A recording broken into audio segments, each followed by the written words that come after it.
So here we've got our latest project in the shop. This is a 75 Blazer. This truck is, we're not using any of this chassis or anything like that. This truck is eventually going to be getting a LS3 with a 4-wheel drive, 10-speed automatic from a newer pickup. But this thing, as you can see, is pretty well a rot box. It's just about everything's rotted out of it. I've done just a little bit of blasting here and there just to basically see what we've got to work with, and as you can see, it's not good really anywhere. You know, the floor is completely trashed. Rockers are trashed, inner rockers are trashed. There's even, you know, some rust we have to fix here. This was all rusty. The box tops are rusty, and you really can't get bedsides for these trucks, so we're gonna have to make a lot of panels. You can get these panels back here, which, as you can see, I've cut a lot of this off because tomorrow I'm gonna finish blasting basically everything but the bottom of this truck. But I've cut these areas off that I know we're gonna replace, because then that allows us to blast that and get epoxy on it before we replace those panels and bury it forever. Same with these pans in the floor. The floor pan actually sits right on top of here, so all this in here you'll never be able to get to again. So now's the time to blast it, fix anything we find in there, and get epoxy on it before we make a complete custom floor for this Blazer, because you can get the floor pans that go in the driver and passenger areas, but that doesn't do us any good. For about 75% of the floor needs to be redone. We're gonna end up just deleting this hole because that's no longer needed for the modern drivetrain. So we're just gonna make it a solid tunnel. As you can see, there's more rust to deal with up on the firewall.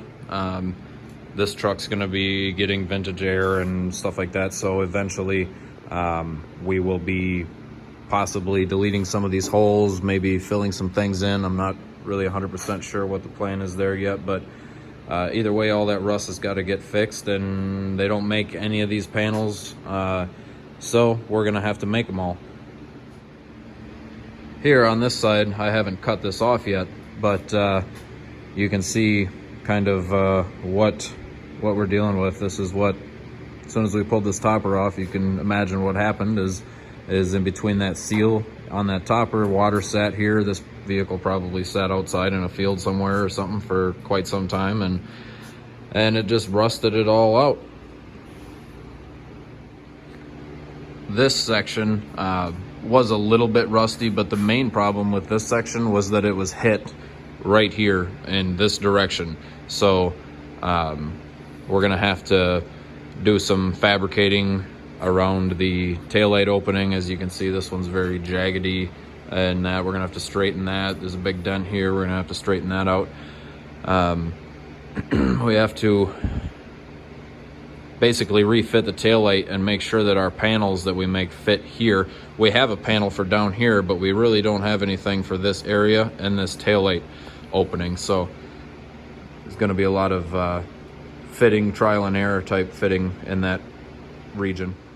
So the plan with this is, like I said, tomorrow we're going to basically finish blasting everything, get some epoxy on a few things, and then we're gonna start fixing rust.